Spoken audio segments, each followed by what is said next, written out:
Welcome to the Grampians Wine Podcast. I'm your host, Neil Butler. In each episode of the podcast, we speak to a representative of the Grampians winemakers or one of the wineries in the region. We'll learn about the wines, the wineries, and of course, the personalities associated with one of Victoria's leading wine regions. On today's episode, we speak to Clare Dry, the chief winemaker at Seppelt Wines, located in Great Western. Welcome, Clare. G'day, Neil. It's good to be here. Great to have you on board. Now, we obviously would like to know a little bit about your winery. We've said it's in Great Western, but tell us a bit about the size of the winery, some of the history of it, and the varieties that you produce. Well, this year we're actually celebrating 170 years of Seppelt winemaking in Australia. Wow. So the winery itself is quite old.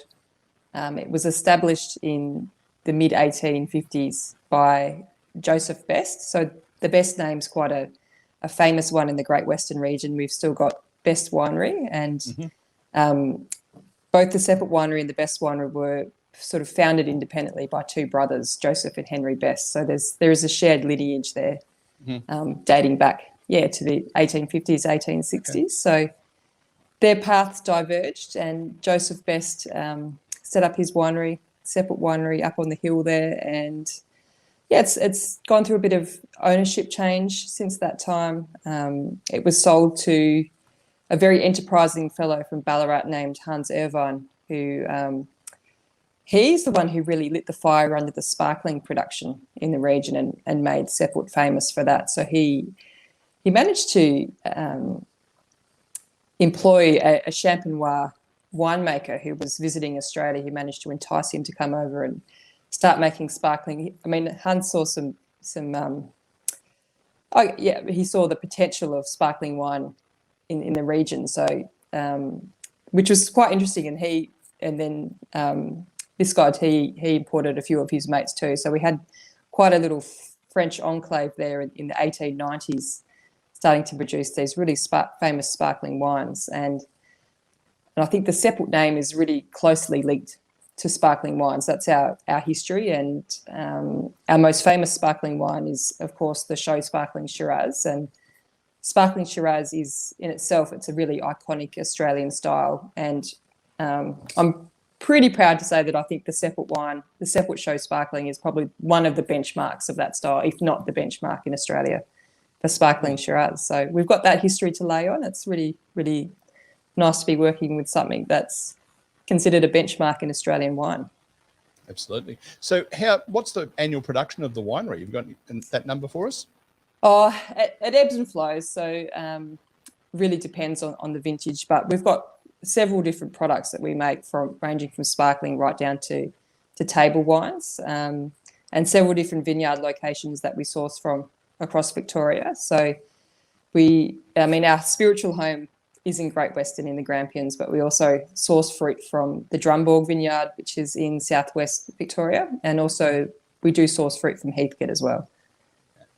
And so obviously bringing it all together, there's an element of the climate and so on. What is it about the Grampians wine region, notwithstanding you're getting fruit from other places, what's the thing about the Grampians wine region that as a winemaker you think makes it great for growing grapes and making wine? Oh, it's just so special. I mean, apart from the fact that it's absolutely stunning, you drive into the Grampians, you see the Grampians there in the background when you're out in the vineyard, and sometimes you sort of forget, and you're walking down the vineyard rows and you look up and you see the mountains in the background there, and it's stunning. But a stunning location doesn't necessarily make good wine, so there has to be something more to it. It's quite a reasonably dry area over the growing season and the ripening season, which is quite important when you're wanting to produce quality wines. And one really important factor, I think, at least in our vineyards, I can't speak for the majority of the vineyards around the place, but we've got very granitic, gravelly soil, so it's quite free draining, and that free draining soil, it really encourages even canopy growth, and that even canopy growth is really the key to producing a great wine. And not only that, we've also got, Seppelt's got an amazing colonial history that they can stake claim to in the region. So we've got quite a few Shiraz clones that sort of named for our vineyards, the Imperial clone. We've got the St. Peter's clone. So having that kind of history behind you, and having grown grapes in a region for 150 plus years, you just learn as you go, don't you? So I guess you've got an advantage there. You've got decades of experience to draw on. And if it wasn't a good wine growing area, I suspect it wouldn't be 170 years old this year. Exactly. Yeah. Yeah. Fair enough. So as a tourist destination, obviously with a wine focus, why do you would think that people should come and visit the Grampians wine region? Well, as the aforementioned, like just the natural beauty of the region is just stunning. I mean, I grew up on the Mornington Peninsula, and we used to go to the Grampians for holidays, and some of my favourite holidays were going up, to Halls Gap and just walking around. It's stunning. But there's also really rich historical context to the region as well. There was the gold rushes, and the Seppelt winery itself, because it's so old, it's got an amazing history behind it. And you can actually, if you go down to the winery, to the cellar door there, you can take a tour of the drives, which is our underground cellar that was dug over the course of about 100 years between the 1850s and the 1950s. So there's over 3 kilometres of underground tunnels under there where was actually, they started digging it out. Some unemployed local gold miners were put to work down there to dig out the tunnels. And there's a bit of a story behind why we did that. When you go underground, you've got a very constant temperature and humidity. So that's the reason why they started digging out under there to store wines. But now it's just an amazing space, and you can go down there and you can feel the history, and it's amazing. So we're going to be celebrating the 175th anniversary in 5 years' time. Yeah. What's it going to look like then? Is it going to be? We don't want to know your secrets, but what's the winery look like in 5 years' time? Well, for the 170th, we've released a special single vineyard release called Arrowater Hill, and that itself, it's a Shiraz from the Grampians and from our Great Western vineyard, and it's off a single block in the vineyard, this really beautifully north sloping gentle hill called Arrowater Hill. And I didn't actually make the wine, so I've only taken over the Seppelt winery late last year. So this wine was made in 2019. So I've had the pleasure of getting to know it quite well in this luxury release process. And that wine, Adam Carnaby, who made that wine, he did a great job. He used 100% partial whole bunch fermentation. So he was really, really upping the ante with the style and pushing boundaries. And I think that's what Seppelt's known for. Like, we have a classic style, but we've always pushed boundaries. Like, setting up the Drumball vineyards, a classic example of that. Before Carl Seppelt went down there in the early 1960s, it was just grazing land, and now it's one of Australia's premier cool climate vineyards. So, the history speaks for itself. Well, we also like to find out a little bit about our winemaker or our owner, depending upon who it is. So today we're going to hit you with some fast facts. How long have you lived and worked in the Grampians wine region?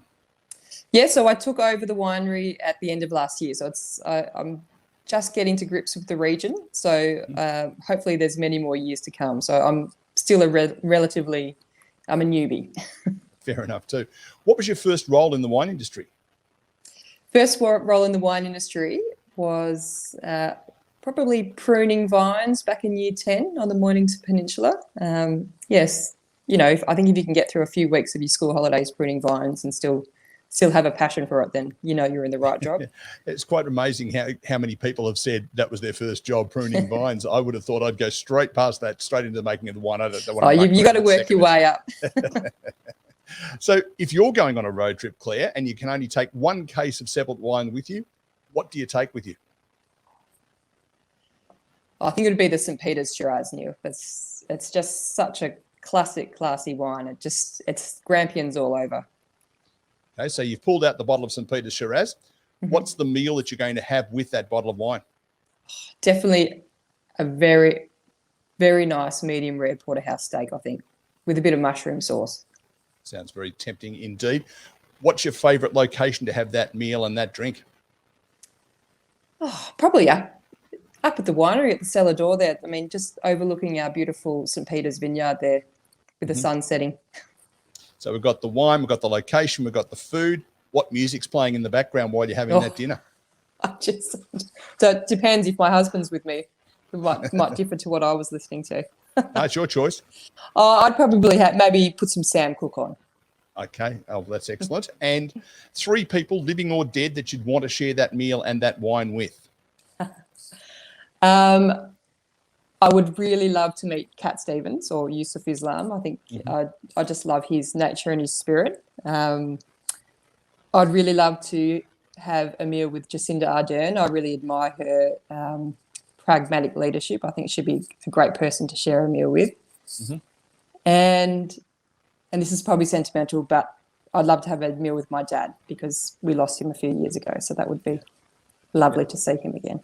Absolutely. Well, before we wind up, Claire, can you just remind us of the location where people can find you, the cellar door hours, and then tell us about the website and what social media is available?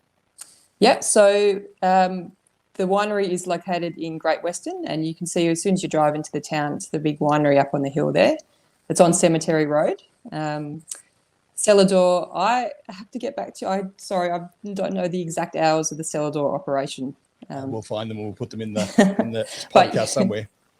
You'll be able to find the website at seppelt.com.au, so seppelt.com.au. And social media, presumably all the typical ones. All the typical ones, yeah. Sorry, I'm still new to not even a year into the role, and I'm lucky I don't have to do it. I've got someone who helps me with that, so. Yes, a number of the folk that we've spoken to, that's there, but it's the whole thing is theirs to worry about. So yes, as the chief winemaker, all you need to worry about is making wine. Is making the wine, yes. That's it. Well, Claire, thanks for joining us on the Grampians Wine Podcast today. Pleasure, thank you.